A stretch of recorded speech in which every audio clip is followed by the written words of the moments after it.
Denver Broncos hosting the New York Giants. Giants at Broncos. Broncos favored by 7 here. A little rematch from the Super Bowl back in '86. Mm-hmm. Of course. Whatever Super Bowl that was. Over-unders 40.5 per FanDuel. How could people have the Giants as 7-point dogs here, man? Don't they know? Haven't they seen? What about Dartaboo? Dartaboo. Don't know. That can't be. Hating on Dartaboo? We can't. No. Stop. Scatadart? No. Stop it. Stop it now.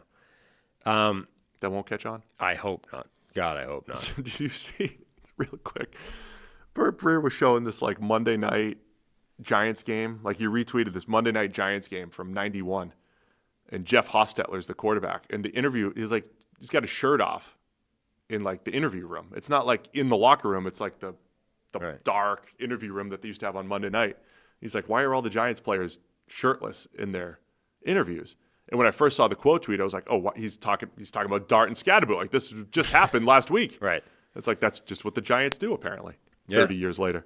Anyway, Was he offended by the disrespect shown to the journalism community by not dressing appropriately in the press conference? Bert was livid at the Super Bowl.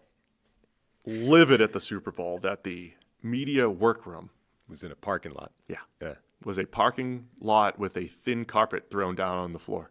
Yeah. A lot like this, except worse, because his car's usually on the floor. We're not offended No. that we're basically in a parking lot studio. Right. We made the best of it. Look at this. It's what we deserve. Bert was livid at that.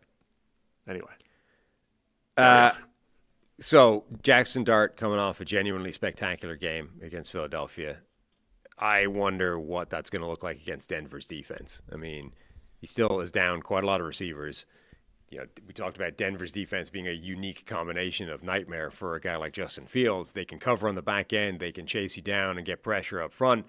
You know, can Denver suddenly expose the Emperor not wearing any clothes when it comes to Jackson Dart scrambling? Like, is that actually a thing? Or did he just happen to play a team that wasn't able to control it?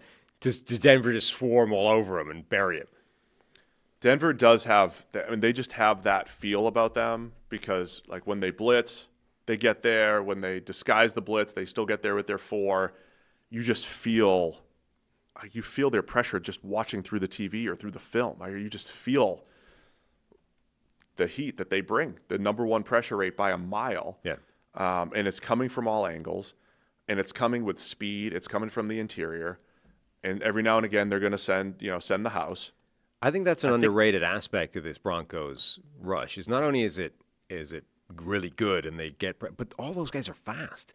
Like once they get loose, once they get off the block, once they get to the point where they've got you moving and they're running, all of them are fast. They're going to chase you down. John Franklin Myers, is playing on the interior. The dude runs a 4.7. Like these guys are going to catch you. Yes, there's speed everywhere. So I have to say, it does feel like a Scatterbo-heavy game for the Giants offense. Just try to slow it down a little bit. And then the Dart scrambling, like if he can avoid pressure in this game, then I'm... If the scrambling works against Denver, I'm in. I don't understand it, but I'm willing to accept that it's a thing, even if it makes no sense to me. So, yeah, I think...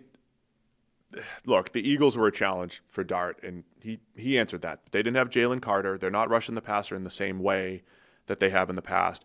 Denver brings like a different challenge to it because, again, it's speed everywhere, and there's more of a they could rush 5 or 6 at any given point, too. They send their linebackers. They get home pretty well.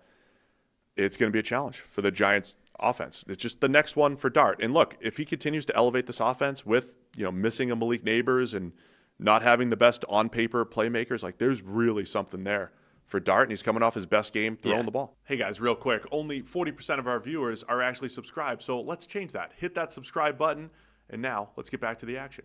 I mean, if this game's in any way, shape, or form good for him, I think that's a massive win given the assignment that he's dealing with. I mean, this is one of the toughest defenses to deal with. We just saw what it did to Justin Fields, negative 10 yards, net passing. If Jackson Dart looks anything other than terrible in this game, I think it's a win.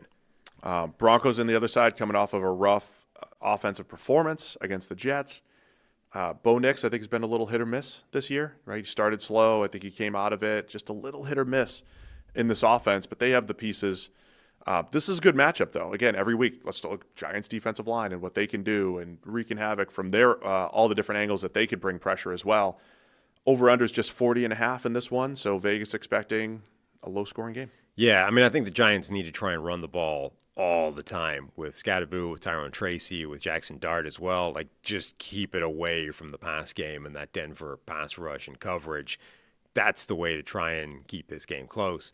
The other thing, though, by the way, is like the Broncos' offense has been not great. Bo Nix has been inconsistent. We've got the weekly overthrow that our guy Brandon Perna talks about. Overthrow. At least weekly, if not multiple times a week. I mean, they're making a lot of mistakes on that side of the ball. Like, kind of lost in how bad the Jets were last week was that Denver almost lost that game. That shouldn't have been even close based off what the defense did to Justin Fields. And yet it was because special teams was giving up a return every time they kicked, because Bo Nix was leaving plays on the table again. Those things need to get sorted out if this Denver team is going to be, like a real force. Bo Nix is 25th. Does that say 25th in PFF grade? It's a little faded here. 23rd in EPA per play. The interesting number, I hate CPOE, but it tells a story here. Completion percentage over expected, he's below average, 27th, and he's got one of the lowest average depth of targets in the NFL. I hate CPOE, except when it backs up what I want to say. It's not backing up. It tells a bit of a story here. Whereas I don't know that it always does. I don't hate it. I don't actually hate it. So Bo's got to hit some throws. Listen, there are a couple fewer Bo overthrows. They got, Bo hitting some throws from being an elite team. If they can get the offense hit a nice stride last year. Well, those are certainly that they need to hit more consistently. Yeah, those Bo overthrow plays are almost invariably massive high leverage plays that would, you can be quite inefficient if you hit one of those every now and again. And he's missing so many of them. The other part about the Denver defense that I love, Hufanga as a free agent signing last year, Dre Greenlaw as a free agent signing. They might be getting him back this weekend. If not, then certainly the following. Yeah, they've got the Chiefs coming up in a few weeks, don't they? Like if they want to look ahead, like having Greenlaw and Hufanga there added to this defense that was already fierce last year. I just love the way that's trending. If they can get more consistent play out of the offense, we're talking about the Broncos in this world where there's no elite teams. Right. Like that's their opportunity, man. They're 4-2, and I'll reference it all year. Just a leverage play away from 5-1. Yeah, and they're kind of in that Steelers bucket where their defense is nasty enough that it could carry even a fairly inefficient other side of the ball quite far. Like, they don't need the offense to be great for them to win games if the defense is going to do what it did a week ago. Just Phil Simms, John Elway, Super Bowl. Phil Simms, was he 22 of 25, I think, in the Super Bowl against the Broncos? Completion percentage record, at least at the time. That's not this week. All right, Broncos by 7. Where are you going to go? I'm going to go with Denver. I think this defense will be something of a rude awakening for Jackson Dart. Oh, man, I'm going to take Denver now. I'm switching. I had the Giants in. Harry's also taking Denver. We're going to go, all three of us.